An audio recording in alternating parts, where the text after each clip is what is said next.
Je ne compte plus, ça n'a plus d'importance. Plus rien n'a d'importance. Il faut juste voir et retenir. À cet endroit, les forêts étaient boisées comme en Europe, mais l'air sentait la poussière et le temps. On aurait dit les forêts de la petite Bretagne. Le moindre rayon de soleil donnait cet aspect irréel qui effraie tant. L'eau, d'ailleurs, qui coulait en petits ruisseaux calmes, semblait plus claire et limpide qu'ailleurs. D'ailleurs, elle ne coulait pas normalement comme ailleurs. Elle semblait chanter, ensorcelée.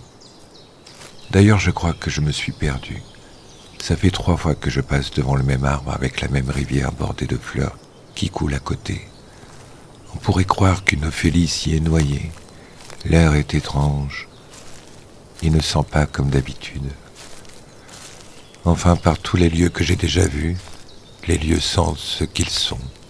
Mais ici, les lieux ne sentent pas ce qu'ils semblent. Ils sentent la séduction. On ne sait plus si la sauge, la violette, sentent bien ce qu'elles sentent. On est perdu, troublé. Je suis perdu. Je suis troublé. Tout, ici, pue la trahison, la fourberie. C'est comme si le décor, comme une toile peinte, allait tomber d'un instant à l'autre et révéler des ruines et des cadavres en décomposition. On ne sait plus si la violette sent le printemps ou si elle sent la charogne. Mon esprit, mes sens ne savent plus rien. Soudain, il y a une biche blanche devant moi. Elle est là et me regarde. Elle ne fuit pas comme elle devrait fuir, comme elle le pourrait. Est-ce encore mon esprit qui me trompe ou la chaleur du soleil depuis midi? Mais je sais, tout ça me dit quelque chose. Je connais ce conte. On me l'a raconté quand j'étais petit. Je ne suis pas ici pour me perdre dans un conte. Je veux la réalité. Tu entends, réalité? Je veux la réalité. Je te veux. Fais disparaître tous ces contes de papier, ces chimères. Je n'ai pas le choix. Il faut que je la suive. Elle ne me laissera pas en paix tant que je ne la suivrai pas. Et après tout, pourquoi ne pas la suivre, elle plutôt que la route? D'un sens comme d'un autre, je ne sais pas où je vais, alors qu'importe. Elle me conduit hors du sentier de la route, enjambant les buissons et les ronces feuillues mieux que moi, si bien qu'elle me dépasse de plusieurs lieues. Elle tourne la tête vers moi de temps à autre pour voir si je la suis. Et si je m'arrête, elle s'arrête. Soudain, les ronces laissent place à l'ombre d'un château. Un château tout blanc. L'ombre lumineuse du soleil, un de ses rayons, que sais-je, une apparition, un mirage. Car rien ne pourrait motiver les hommes à construire de pareils édifices en de tels lieux. Peut-être va-t-il disparaître d'un instant à l'autre, et la biche blanche avec lui. J'ai peur qu'il disparaisse si un nuage gris masque les rayons du soleil parmi lesquels il semble flotter. Je marche plus vite encore. Je cours presque. Je ne sais pas pourquoi, je tiens absolument à ce que ce château ne disparaisse pas.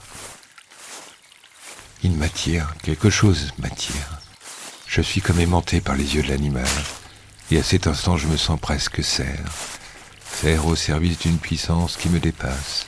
Mais quoi? J'ai plus que des guenilles sur moi. Je marche pieds nus sur des souvenirs de semelles. Suis-je un prince pour elle? Moi qui ne suis même plus un être humain. C'est ça, je suis un animal. Encore bipède, plus pour longtemps. Il s'en faut de peu pour que mon crâne soit percé par des bois longs et solides, comme 2 arbres courant dans ma tête. Il s'en faut de peu que mon corps soit trop lourd à porter sur mes 2 jambes, et que l'égal emploi de mes bras au sol lui donne plus de grâce et d'agilité. Comme elle, quand elle enjambe les ronces, quand elle danse en se déplaçant, car elle ne marche pas, elle saute, elle tourbillonne, elle survole la terre. Mais elle est tout le contraire de moi, lourde masse épuisée qui traîne ses pieds au sol comme des chaînes. J'entre dans le château. Il semble le parfait reflet de son extérieur. Il est le miroir de ce qui l'entoure. Tout y est simple, mais de bonne qualité. Beau, mais vrai, tout me rappelle l'homme simple que j'étais, l'artisan amoureux des belles choses bien faites, des couteaux bien taillés et utiles. Tout y est pensé et rien n'y est en trop. Alors la biche se change en femme. C'est une très belle femme, simple comme ce château. Elle n'ouvre pas la bouche, mais je sais ce qu'elle dit parce que j'ai regardé ses yeux.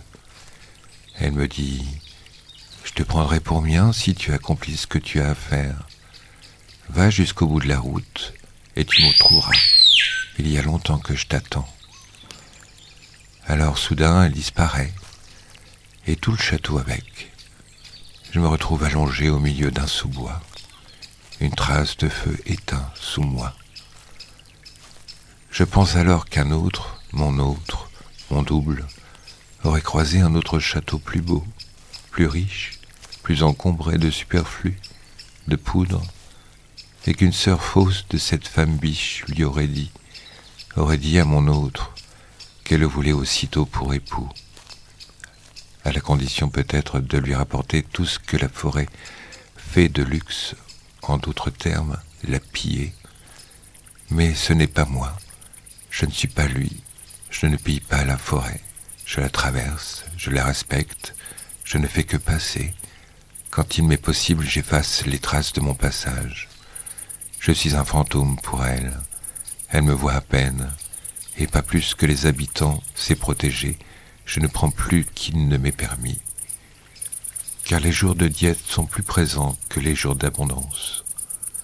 Cette femme biche, je la reverrai peut-être au bout de ma route, et je saurai que je suis arrivé.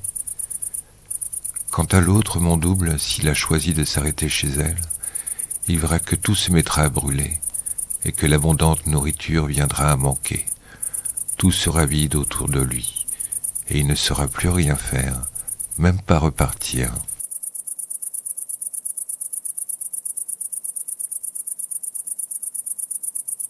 Tout d'un coup, la route se dresse devant moi. Elle m'empêche d'avancer. Elle se dresse devant moi comme un souffle de poussière, un ruban qu'on étire. Ces arbres forment un corps, des yeux qui me regardent. Je dois être fatiguée. Cela doit être une hallucination. En y songeant bien, je me souviens de ce que l'on m'a appris. Il me revient un de ces contes d'antan. Georges fut un saint légendaire dont l'existence fut mise en doute dès le 5e siècle. Il serait né en Orient. Cependant, son culte est toujours resté vivace en Grèce et en Russie. Les croisades contribuèrent à le diffuser en Occident, où Georges devint un des saints patrons de Gênes, Venise et Barcelone. Les croisades contribuèrent à le diffuser en Occident, où Georges devint un des saints patrons de Gênes, Venise et Barcelone, puis celui de l'ordre teutonique et le saint national de l'Angleterre, où il remplace dans ce rôle Édouard le Confesseur. Sa bannière sera celle du peuple anglais. En outre, Saint Georges fut dans toute la chrétienté le saint patron des chevaliers. Né en Cappadoce de parents chrétiens, Georges était officier dans l'armée romaine. Un jour, il traversa une ville terrorisée par un redoutable dragon qui dévorait tous les animaux de la contrée et exigeait pour repas 2 jeunes gens tirés au sort parmi les habitants. Quand Georges arriva, la fille du roi fut désignée par le sort. Georges engagea avec le dragon un combat acharné, et c'est avec l'aide du Christ qu'il finit par triompher. La princesse fut délivrée, le dragon seulement blessé, désormais, lui resta attaché comme un chien fidèle. Plus tard, Dioclétien le persécutera. Ni le feu ardent, ni l'eau bouillante, ni la roue qui broie ne vinrent à bout de son souffle. La décapitation sera son dernier trépas sur la terre palestinienne. Comme lui, je porterai la bannière blanche à croix rouge. Comme je n'ai pas d'autre drap que ma robe, elle sera ma bannière.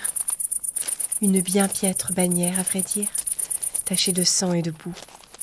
C'est mon sang, mêlé à la boue, qui fera office de croix rouge. Je me porterai, et mon corps drapé de sang sera ma bannière. La route sinueuse s'élève soudain et devient dragon. Comme si j'étais 2, elle veut me dévorer. Que lui faudra-t-il demain ? Il y a longtemps que personne n'était venu par ici. Je suis suis la première depuis bien longtemps. Je suis à ses yeux verts, digne d'être une fille de roi. J'ai rencontré le dragon route serpentueux. Et comme c'est une femelle, et qu'il n'y a pas mieux qu'une femelle pour dompter une femelle, de mon corps bannière, je la dompte et la fais docile. La bête se calme. Je l'attache à moi, mieux qu'une tendre chienne. Désormais, je reprends la route, elle, fidèle à mes côtés, sous mes pas. Je sais bien que mes pas te blessent, mais mes pas sont autant de dents que l'on plante dans la terre. Ils te fertilisent, ils te fécondent.